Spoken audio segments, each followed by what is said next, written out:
Hey guys, Dan Williams here from Range of Motion. Welcome to this special episode of Romcast. This is part of a series we are running on interviewing subject matter expert coaches. Today I am absolutely stoked to be joined by Kareena Preston. Kareena is a swimming coach, an ex-swimmer herself, and is doing some really good things in the world at the moment, which we'll talk about as we go. We're also lucky enough to have Kareena coming back to once again present at the 2019 Range of Motion Athlete Camp. She presented at last year's event and received an average rating of 9.42 out of 10 from our attendees, which was huge. They took away a huge amount. Kareena, thank you for joining us. Thanks for having me. So add to that intro for me. Tell me a little bit about yourself as a coach, as an athlete. Give us a bit of context. Sure. I've been a coach my entire adult life. So when I left school, I was looking for something to do, became a swimming teacher. That was dead boring. So I got up onto deck and started coaching swimming. So I've been coaching for 30 years now, 30 plus years. It's taken me all over the world, which has been amazing, to some incredible events, working with incredible talent, and also right back down to your very basic kind of just getting into swim squad kind of kids. So very, very rewarding, and I love it. I really love it. It's hard work, but I love it. I love it. Cool. For myself, I've also been a swimmer. As an asthmatic as a kid, I was kind of thrown into the water to help with my lungs, so that's kind of where I found my feet. I was a gymnast before that, but swimming really took me. So, and I still swim. I'm an open water swimmer, so knock out the kilometres. In the summer, in the ocean, I'm not a big fan of the pool, but it's a necessary evil. And I've got a couple of other things on the side that I'm doing, and I do a bit of gymnastic work and bit of running and a bit of this and a bit of that. Just, I like to be fit and strong and healthy. So yeah, it's great to have that varied background in terms of, obviously you are an expert in the field of swimming, but to be able to steal elements from these other types of training as well, I think it gives you a real sort of unique perspective on how people can use swimming to help other areas and vice versa. Yeah, and I guess my time in the CrossFit community helped a lot with understanding CrossFit athletes and their reluctance, I guess, to get in the water and swim. I never understood that before I met people that were really anti-swimming. So it's good to have that understanding. I had 5 years in CrossFit, and it was really good for my development as a person and as a coach. Great. So let's move from that. The main question that I'd like to ask you today, basically, because I understand, and as you've just mentioned, a lot of people find it intimidating to get in the water for the first time. It's a scary thing to do. It's out of their comfort zone. So what I would love to do today is basically strip it back and take away all the complexity. And I'd love to hear from you the 3 tips that you have for people to improve their swimming just by a very small amount. So just 3 real easy things, not scary, low-hanging fruit that people can do to improve their swimming. So what would your first tip be there, Kareena? So it's really basic. You just got to get in the water. It's a no-brainer. You can't start swimming unless you actually get in the water. So you've got to, you talk a lot about forming habits, and it's really simple. You get up in the morning, you put your togs on, you grab your towel, you grab your goggles, you drive to the pool or walk or run to the pool, and you get in. And even if it's just walking, if people really have a fear or a reluctance or an anxiety about swimming, then simply getting into a shallow pool and starting to walk is great. And then I think they will find that will very quickly progress, that they'll want to put their head under the water and start swimming. So yeah, just get in, just get started, do something, do 5 laps. I think for a lot of people, they feel like they need to be able to do something before they do that thing. And sure. I mean, we see this in all areas of exercise. People try to try to get motivated, then they feel like they need to be able to do the thing, then they can actually start doing the thing. But of course, that's all backwards. Or they say, I'm not fit enough to do that. Yeah. You know, I hear that all the time. Oh, I just want to get fit before I join your swim squad. Or I just want to get fit before I join that class. Or, you know, you're not going to get fit unless you just get in and start. It's like someone saying, I need to get clean before I have a shower. Like, it just doesn't work, does it? Do you have an example, KP, of someone who has maybe taken this first step, who has said, okay, well, I'm just going to get in the pool? Tell us a story about that. Is it all right if I mention names here? Of course, yeah. Yeah, as long as it's not mine, it's fine. So Helen Harding is a great example, and I think a lot of people who are listening to this video and are in the CrossFit community know of Helen. A few years ago, Helen was very reluctant to swim when we found out that swimming might be on the agenda for the CrossFit Games. She was very reluctant, and she was one of those people that said, I can't swim, I just can't. And I was like, oh gosh, okay, I've got a big job ahead of me with this girl. So we just went down to the water and we got in. We got in at the swimming pool, and it was all about her and her confidence because she swam, and there's no way can't went into that sentence. Like, she can swim, and she doesn't just swim, she swims really well. She swims very efficiently. She's got a beautiful technique. We had a little bit of time tweaking a few different things, but at the end of the day, it was just about her crossing that barrier and getting in the water.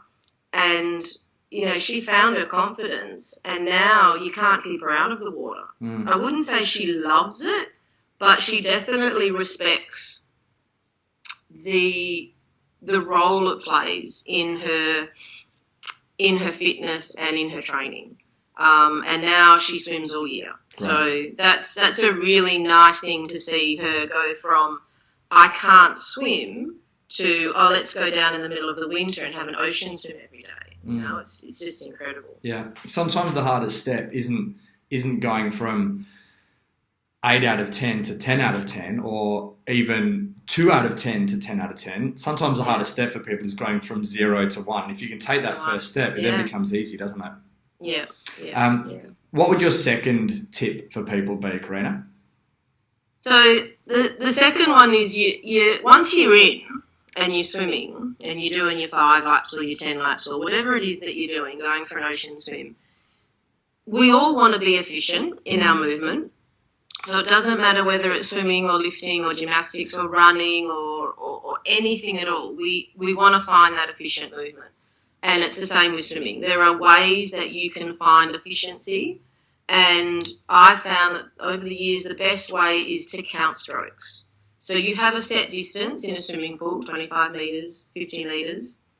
You have a point from A to B in the ocean, and you count how many strokes that takes you. And it's literally, every time your arm comes over, you count that. And then you measure that from one lap to the next lap, or 2 laps or 4 laps, and have a look at whether you can maintain that number of strokes. So if you get 25 strokes in 25 metres for your first lap, but then you do a second lap and you blow out to, say, 34 strokes, then you know that your efficiency on your second lap is not so good as the first lap. So stroke counting and efficiency is a very, very we can all count. So really basic way to find efficiency. I love that, because that's something that, I mean, if someone's going for a swim in the pool tomorrow, they can do that. They can do it. It doesn't take any effort to do. And it's, as you say, it's such a good sign of efficiency, because in the end, it's not necessarily about swimming faster, although of course that's part of it. But if people can swim faster or the same speed but expend less energy, the efficiency, I mean, that's huge, isn't it? And what they'll find is, without even trying, that efficiency will lead to swimming faster. Yeah. They don't even need to try. Yeah. Do you have an example of someone who's used this stroke count technique to some advantage? Yeah, one of my really good friends, LB, she came to me quite a number of years ago and said, I really need to swim. I need a lesson from you. So her issue wasn't confidence. She was confident to get in the water. She wasn't getting in, but she wasn't worried about it, but she knew that she wasn't efficient. And when I looked at her stroke, she had what we call a crossover kick. And a lot of people have this crossover kick. And she was very bouncy in the water. So we spent a lot of time working on that bounce and that crossover kick, but through this stroke counting. So rather than saying concentrate on that kick, don't let it cross over, I said just count your strokes. And what happened is the rhythm of her counting those strokes, so 1, 2, 3, 4, led to that crossover kick diminishing. And, of course, when we saw that crossover kick diminish, we also saw the bouncing diminish. So then she found her speed. Yeah. And, of course, she found the efficiency along the way. So she's an absolutely brilliant example of stroke counting solving a number of problems. Yeah, and I think that's why that's so great, because sometimes I'm sure you look at someone's technique and you say, oh, okay, well, these are the 5 problems. But instead of addressing each of those 5 problems, if you can find that one sort of keystone habit and say, if we fix this, or if we fix this or implement this drill, the others will be fixed as a result. I mean, it's a really efficient way to improve. Yeah. And I think it's a very underutilised tool in the swimming community as well. So a lot of coaches I come across have this, suitcase full of drills, but they're lacking just that basic stroke counting and efficiency. So it's always my go-to when I'm looking at someone. So in an example like LB, who you've just spoken about, in the space of, I don't know, let's say a 1-hour session working with you on this technique, what would you maybe expect her stroke count to be at the start of that hour? And then after doing a little bit of work on it, what could that stroke count maybe be by the end? So rather than give numbers, because everyone's different, like we can have someone jump in a 25-metre pool and do 25 strokes. We can have someone jump in a 25-metre pool and do 40 strokes. So it's, let's not talk numbers, but if we had X number of strokes at the beginning of the session and I had an hour with them, it would be safe to say we could cut anywhere between 2 and 10 strokes off that stroke count for 25 metres. 2 and 10 strokes. And that's a huge change in efficiency. I mean, if someone is taking 40 strokes per lap, you get them down to 30. And you take them to 30. I mean, that's a massive change in efficiency, isn't it? And it happens. Yeah.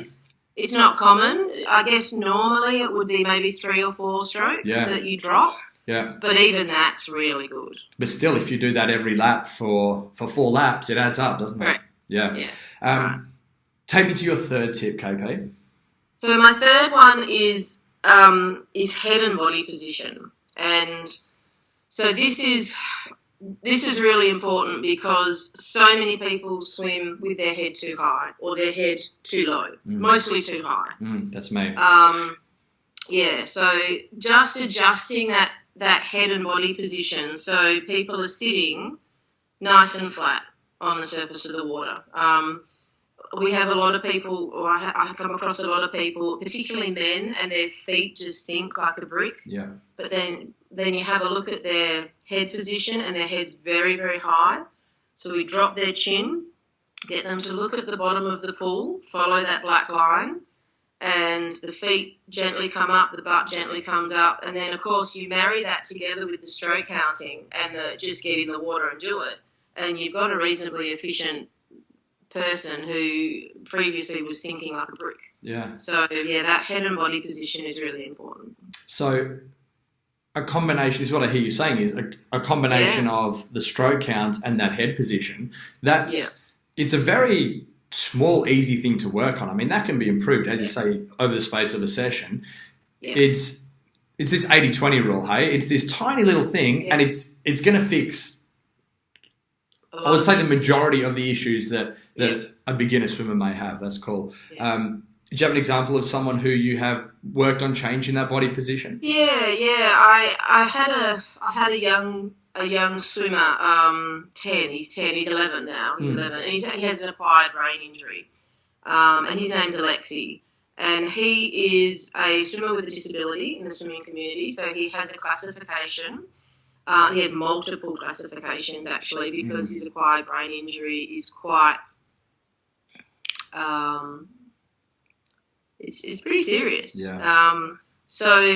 But he loves swimming. He began swimming as therapy, as recovery, and he came to me a few years ago, but very wobbly in the water. Because of the injury, he was stronger on one side of his body than the other.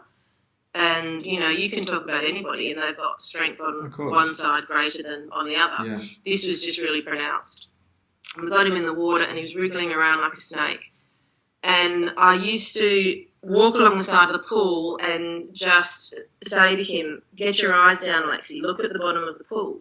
And down his eyes would go. And his bum would come up and his legs would stop flailing about, and it was very much also about concentration as well. So as soon as I gave him something to focus on, which was that head down position, we saw that wobbliness. It didn't disappear. It's never going to disappear. But it's a hell of a lot better than when I wasn't telling him to get his head down. So, he used to come to me at the beginning of races and I'd say to him, say for his freestyle race, where do your eyes need to be? And he'd say, down, down. So he knew the drill. Yeah. So just getting those eyes down and getting that body position correct or as close to correct as we can will stop that wobbling and that snaking through the water. It must give you real purpose working with people who have some of these higher level needs and things. I know it's something that you're really branching out into other areas. I mean, outside just the sphere of swimming. Tell me about the Enrichment Hub. Yeah, so the Enrichment Hub has sort of come off the back of my career in swimming. So for 30 years I've been working with very high-level athletes, but also very high-level athletes with a disability. So all the way through my career, I've had a Paralympian, so he's got a classification of vision impairment. And I've also worked with Siva, who has Down syndrome, and I'm a coach on the Down syndrome swimming team. So it's kind of, I've looked at how much I've enjoyed working with these guys, and of course Alexi, with his acquired brain injury at 11, and recognise that there's a huge gap in the community for people with disabilities to have their lives enriched. And what that means is, acquiring life skills and independent living skills and skills to get a job and skills to develop maybe a sport that they're interested in or a craft that they're interested in, or they may like to start a business of their own. All these things that I guess you and I may take for granted because we can do it independently. Yeah. These guys need help. And if you look deeply into the disability community, there are people out there, people with Down syndrome who have their own business. There's a young girl that's walking the catwalk in London and Paris and France, and she's been snapped up by, I think it's L'Oreal, for makeup. Right?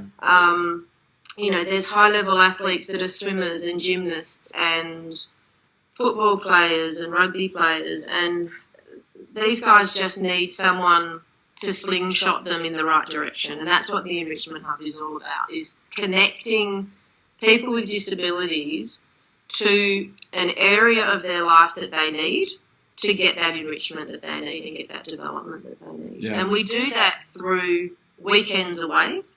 So, if they need life skill development or independent living skills, or we match them up with people in the community that are already doing, say, sports development for people with disabilities. Yeah. I take my hat off to you. I mean, the world needs people who help people. Hats off to you for doing some amazing stuff. How can people learn more about the Enrichment Hub? So we have a Facebook page at the moment. So just, type in the search bar, the Enrichment Hub, and it'll pop up. We don't have a website at the moment. We're brand new. We launched 2 weeks ago. So, congratulations. Exciting. It takes time. Yeah. But you'll find us there. And I'm also on Facebook and Instagram. So Kareena Preston, if you just search for me, I'm right there. Right. And you'll see the other bits and pieces that I do in the community. So I'm easy to find. Cool. So, as I mentioned at the top today, we're lucky enough to have you coming back to be our subject matter expert coach for our 2019 athlete camp. We have 11 expert coaches, you of course running the swimming module. What can people expect to do? What can people expect to learn from this time spent in the pool with you? All right, so we're going to have some anxious people on deck that day because it's part of it all. Yeah. So we're going to get in. We're going to get in the water. There's no getting away from that. There's Even if you forget your togs, I will find a pair of togs for you and I'll put you in the water. And we're going to look at your efficiency. All right, so when people get in the water, I'm going to send them off and have a look at them. So we're going to look at that efficiency. We're going to look at that stroke counting. We're going to look at head position and body position because, they're the basics of swimming. They're also the advanced skills in swimming. So what is basic is also delivered to high-performance athletes. And then I'm also going to bring along some toys. So I've got some little devices that are about the size of a 50-cent piece. Yep. I'm going to slip them under their cap and they're going to get really annoyed with them because they beep. And they beep to their stroke. That's cool. But they can't adjust that down to their stroke. They have to adjust their stroke up to the beat. So we're going to see whether they can keep up with that beat and maintain that efficiency through their stroke count and maintain their head position, their body position, and not die. That's great. So it's going to be fun. It'll be interesting. It's going to be really fun. Yeah. I spoke with Alex Utley, who's one of our 2 subject matter expert coaches for the rowing module. And one of her 3 tips as well was that stroke rate element. So it'll be really interesting, I think, for people to see the parallels between 2 seemingly different sports with a lot of carryovers. Sorry? Is she before or after the swimming? She will be before the swimming. Okay, so they would have had an introduction. Yeah. Fantastic. KP, thank you so much for joining us and giving up your time. My pleasure. I'm so excited not only to get the opportunity to work with you again at the athlete camp, but I know how much people got out of it last year, in particular those people who are a little nervous about it. Yeah. We saw improvements across the board. Everyone improved their efficiency, everyone improved their speed and their technique, but it was those people who were quietly terrified at the start. They came away and they sort of went, wow, that wasn't as bad as I thought it was. I'm actually going to get in the pool. So huge success. It's not a training session. I'm not going to be, whipping out a 2-kilometre set on the whiteboard. It's very, very achievable. If people can swim half a lap, 1 lap, they're fine. Right. They've just got to get in and give it a go. Perfect. Thank you, Kareena. I can't wait to see you and work with you in September. My pleasure. See you then. See ya.